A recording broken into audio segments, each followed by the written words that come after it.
Zimbabwe's political landscape is once again at a crossroads. Inside the ruling party, ZANU-PF, quiet meetings and tense whispers are turning into open confrontations.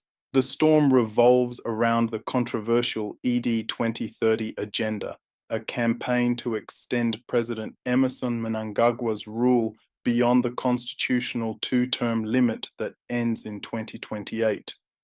And at the center of it all stands Vice President General Constantino Chiwenga, the former military commander who helped remove Robert Mugabe in 2017 and placed Mnangagwa in power. Now, the same man who made Mnangagwa president could become the biggest threat to his ambitions. Can Chiwenga stop ED 2030? And does he have a real path to the presidency himself? To answer that, we must look at Zimbabwe's history, its party dynamics, and the powerful forces shaping its future. The slogan ED 2030 was crafted to tie Mnangagwa's leadership to Vision 2030, a national plan promising to turn Zimbabwe into an upper-middle income economy by that year. Supporters say the president's leadership is key to that goal. They credit him with stability, new roads, and economic reforms. To them, continuity means progress. But critics see something else entirely. They believe ED 2030 is a smokescreen, a plan to extend Mnangagwa's rule and revive Mugabe-style politics. We've seen this before, says a Harare analyst. When a president claims only he can deliver the future, democracy is already in danger. Zimbabwe's 2013 constitution is crystal clear. A president can serve only 2 5-year terms. Sections 91(2) and 328(7) go even further. No sitting president can benefit from any amendment that changes term limits. That means to stay in power past 2028, Mnangagwa would need a constitutional amendment and a national referendum. Even with ZANU-PF's 2/3 majority in parliament, such a move would be politically risky. The Senate is less predictable, and a referendum could expose deep divisions among voters. Allies have tested the waters, hinting at the people's will and the need for continuity. But legal experts warn any attempt to rewrite term limits could spark a constitutional crisis. The law is clear, says one retired judge. If the president tries to extend his rule, he'll be challenging the very foundation of the republic. Vice President Chiwenga has kept his opposition quiet, but deliberate.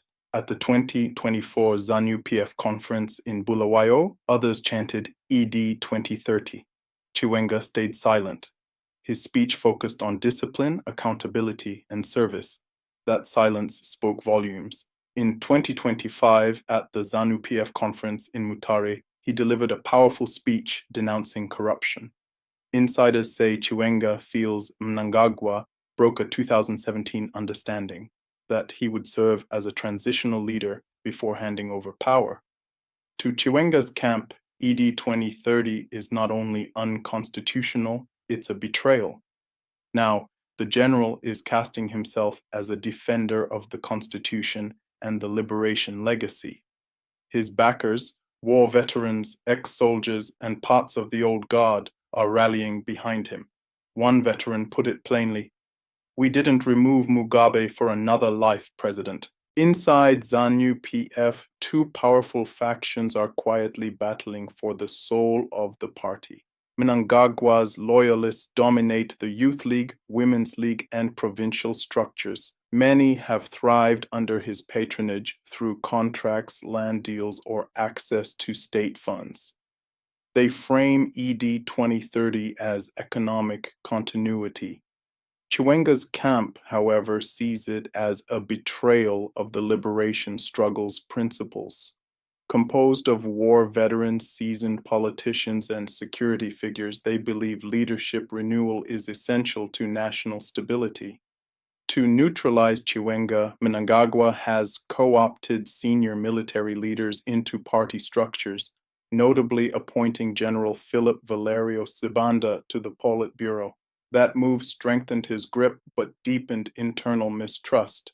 Mnangagwa knows where real power lies, says a senior party official. He's playing the long game, and it's working. Outside party circles, frustration is growing, inflation is high, jobs are scarce, public hospitals are struggling. And while citizens wrestle with daily hardship, the leadership debate feels distant, even cynical. Still, the ED 2030 agenda has struck a nerve. Across social media, hashtags like No2ED 2030 and Respect the Constitution trend regularly. Civil society groups and church leaders have warned against recycling power. War veterans have held small but symbolic protests in Harare, Bulawayo, and Gweru. Meanwhile, the Opposition Citizens Coalition for Change, CCC, is in disarray after Nelson Chamisa's resignation in 2024. With the opposition weakened, many Zimbabweans see Chiwenga as the only internal force capable of stopping Mnangagwa's extension. People aren't rallying around Chiwenga out of love, explains a political lecturer. They see him as the only person within ZANU-PF who can say no. Chiwenga's strengths and weaknesses: strengths: deep respect within the military, loyal support from war veterans. The Constitution itself favors his position. Weaknesses: Mnangagwa controls the state, intelligence, police, and the election network Forever Associates Zimbabwe (FAZ). Chiwenga's ongoing health issues limit his visibility. Several allies have been co-opted by Mnangagwa through promotions and appointments. As one observer summed it up, Chiwenga has history, Mnangagwa has machinery.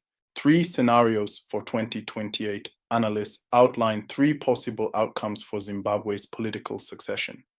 Scenario 1, a smooth transition. If Mnangagwa respects the constitution, he steps down in 2028. The 2027 ZANU-PF Congress becomes the arena for a leadership contest. Chiwenga could emerge as the party's next leader if he maintains military and provincial support. This path preserves stability, but it requires Mnangagwa's consent. Scenario 2, a soft power transition. If Mnangagwa insists on ED 2030, the military might intervene behind the scenes, as in 2017.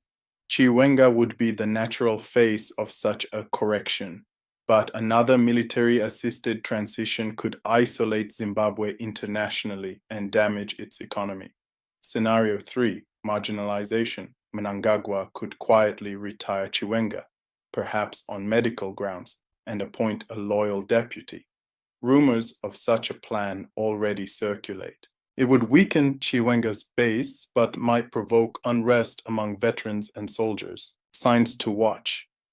Zimbabwe's political future will reveal itself through key moments. The 2026 ZANU-PF Congress. Will Mnangagwa signal succession or entrenchment? Military reshuffles. Shifts in command could show where loyalty lies. Legal amendments.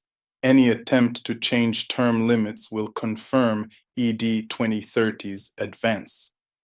Public mobilization, street protests, or veteran movements could embolden Chiwenga's faction.